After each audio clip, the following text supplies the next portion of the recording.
Brenda, I got something to show you. Let me see. I can do it right here. See if Oh, it'll. look at you. Yeah. Yeah. That looks good, Eddie. Nice. Yeah.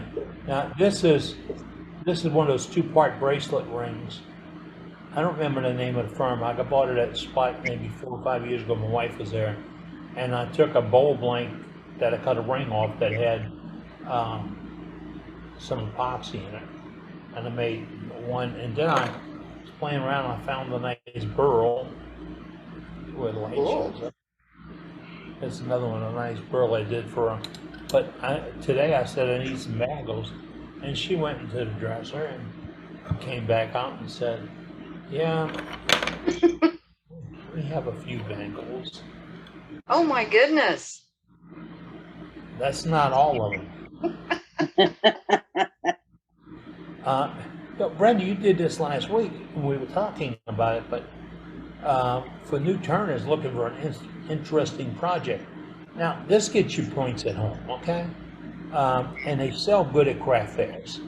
And we talked last week about the size thing, and got a rule right here. I'm going to take a peek at them.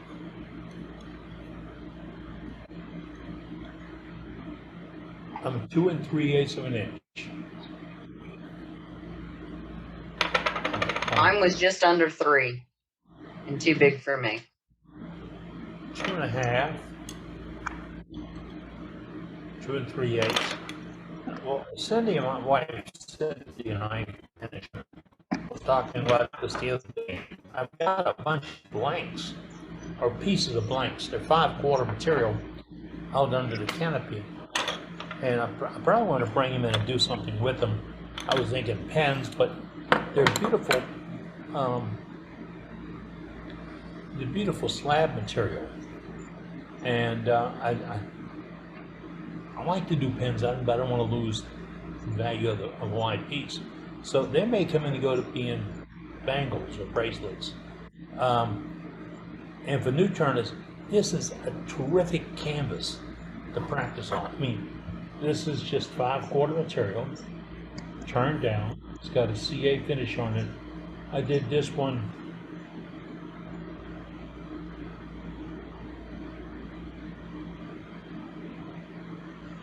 It says 18, but I don't think I did this one in 18. It might be when I finally got the sign in. I didn't have a laser, so it's in ink. But you take the block, a scrap. The challenge is, and Brenda probably went through this, the challenge is, how do you hold it? And it's fun to think about how to take a block and get it to the point where you can turn this out of it. And I've looked at doing it where you do the inside and you hold it, and then you slip it on a mandrel and you do the outside. Then I got to looking at it the other way around. You hold it and you do the outside, and then you know, as a slab, and you do all your decoration on it, and you can do it in the Bob Moffat. I have a ball with his little spinning detailer or a Sorby kit. But you put all that on the outside, get it done, put a finish on it, and then you work on doing the inside. So, you know, if you look at these, there's no limit. I can do it with a screw chuck and a mandrel, or I can do it with a sort of cold jaws and then a mandrel. There's about a half a dozen ways to hold these to get into it, but there's nothing part of that that would make it so expensive to do or restrictive. And I really hate this restrictive thing, where, oh, you need to have this tool to do such and such. No, you don't. The truth is, I started mine between centers. Yeah, I don't have one of my early turning tools with me. It's called a screwdriver. I sharpened it up and used it like a scraper, like a negative rake. Yeah, really. Before they were called that. Good thing I screwdriver cost went through the ceiling if that was true. But you start between centers and you shape the outside, correct? Yep, Okay. that's what I did. Yes. And then you had to hold the outside in order to do the core. Yep. How'd you hold the outside? Coal jaws. Cold jaws. Now, Coal jaws. Yeah. I made sacrificial wood jaws so that I could turn all the way through the inside and not worry about hitting the chuck. Yeah. Turning I sand did through. one side and then turned it over and did the other side. Yep, Coal that'll jaws. work. yeah, I had the sacrificial jaws. I just move all the stuff around the shop this week, remodeling. You know, they also make those rubber. Maybe they're not rubber, but they make soft jaws. Like Nova makes soft jaws that you can buy the soft jaws and they just screw right onto your chuck and you can shape them as you need. And that way, if you do the inside first, then you can hold them, with outward expansion. Although if it gets too thin, the outward expansion can break them. I broke a few doing that. But you can shape the jaws, those soft jaws. I mean, they're red. I don't know if y'all have seen them, but they, you can shape them however you want. I got buddies who make rings who shape them for rings too. Hello. I've got Done a the set same I way. made out of. I have a set I made out of cabinet grade plywood, and it worked great. Yeah. Is that you, David? Yes. I made several bracelets. They call them bangles, and with a split core. And the way I made them is that I would finish the inside first, sacrificially hold it from the outside, and then finish the inside so you can put it on an arbor. So you can slip it right on the arbor, and the friction from the arbor will hold it so that you can turn the outside. And then all you got to do is pull it back off and turn it around and do the other side. So you could finish the one side of the bangle or the bracelet, what you want to call it, but you'd already have the center of it, of the bracelet, already finished. You would put it on like an arbor on centers, and then you take and just slip that right on friction, and it will not split it or anything, because the wood will just suck it in when you go to press it on. What shape was the arbor? What shape was the arbor? A round one, like a long tube. A tube, it would be round, and it would be about this.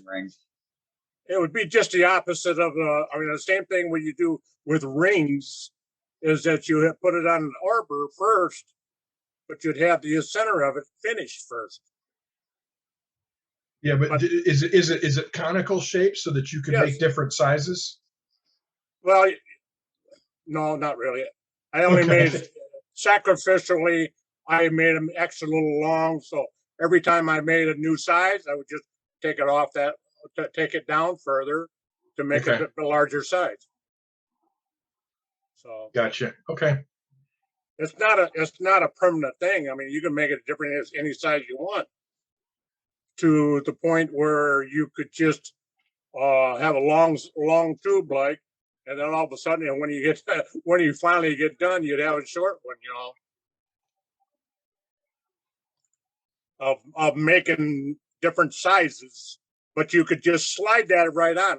I've done it. I've used it, and it worked great. It just so I could finish the outside. You just do one side first, and then you just take that off and turn it around and put it on the same side and finish the other side. So they're pretty close to being finished every time you switch it. So that's the way I do it. David, you want to give us a demo? No, I'm not set up for that. I don't have any cameras or anything. Oh no. Oh, darn. But I might have a video or two that shows how I made them. But I mean, I'd have to go back and dig into whatever I have to. But that's how I learned. I just took the core that I think Eddie got those split cores from a guy named a guy Bengal guy.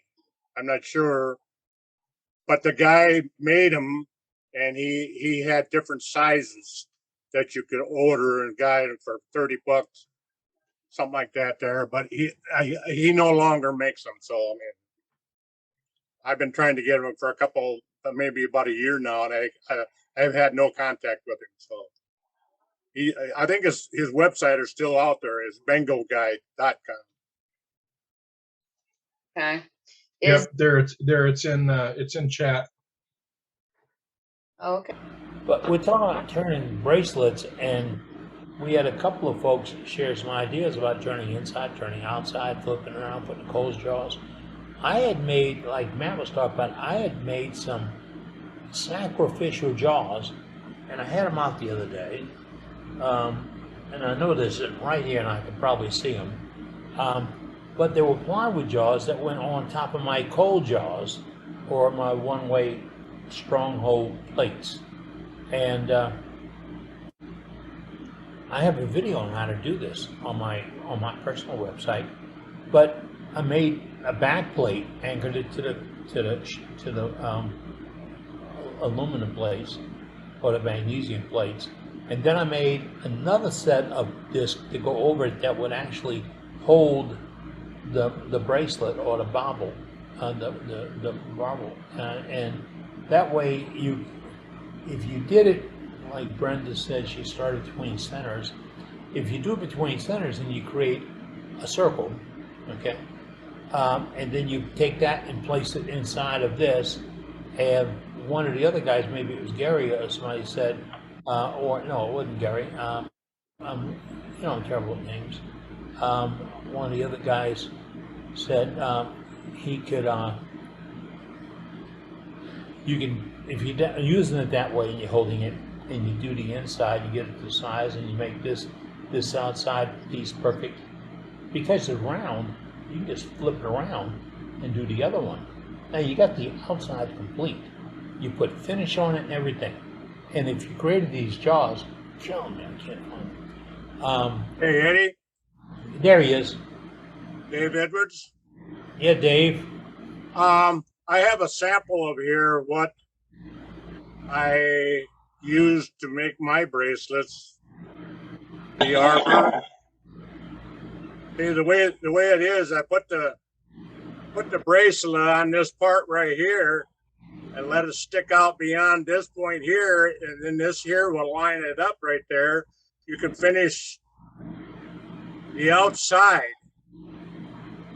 but you have to finish the inside first in order to size this to the inside so that everything would be concentric. That's a good idea. Yes. See, you put the bracelet on this one here, whatever size you end up with, you turn this down until it just slides on, and then you take and use this as a pressure point from your tailstock just to hold it in place, and then what you do is you turn it. That's a nifty idea. I like that idea. Yeah. So that's the way I was making them. So I mean, Yeah.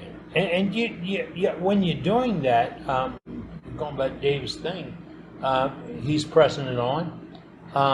One stripe of Wonder tape, that blue painter's tape stuff, one stripe of that on your holding block, after you've got one side done, take it off, and you've rounded the corner, put it back on. You don't need to do the jam chuck on it. You can just tap it up and get it there, because all you're doing is finishing it out. No cutting, no slicing, everything else. And then you just roll that, and you've got the ability to roll and roll and roll and roll and roll, whatever you wish to do. And if you're holding it, you're starting the piece out of a slab, and you're going to do the interior. Remember, that's a critical number, the interior. My critical number is 2 3/8 of an inch. Okay, but you do the interior. You're holding the block, and you be squeezing the cold jaws, whatever you want, and you do the interior, and you get it ready, and then you go over to that mandrel, that block he just showed you. It's like a mandrel, and you slip it on, and you shape up the outside. Now with his, you slip it on, you put a block against it to get a good friction. You can shape it, you put your wire burns, if you want to put wire burns in it, or whatever you want, you can put both of that on it. Now you have that on a piece you shaped it on. Pull the tail piece away, pull this off, put one strap of blue tape on it, one strap. Slip it back on, and now you've got that other edge that's nice and clean and available, and you go through and finish it up, put the finish on. And space, okay, I can flip around and touch it up a little bit, or I can flip it back and, get that edge. You have the inside you've done perfect. And that's what you're going to sign your name on, of course. But then you've learned how to take a squeeze chuck and make it into a jam chuck, and all of it's called a mandrel. And if you think angles or bracelets is silly, look at all the work you went through. Hey, Brenda. We got a demo. Oh no, Volunteer really? for a demo, yes. I Dane's think. gonna do a demo. Who? Dane. No. Dane pawned it off. No, for napkin ring. What'd you say, Susan? I said it's for his napkin rings. He said he did the same thing with his napkin ring. Yeah. Dane's gonna do a demo on it. Oh, not tonight. Not tonight. No. Let's do a Dane, demo Dane, tonight, you doing it next? Dane, you doing it next week? Live. Listen, it sounds like Dane talking to Dane. Yeah. Birds of a feather, them two. Yeah. Who's doing the Unless next week's cancels on me. Yeah. Well, Bob Grinstead's in tonight. It is. Yes.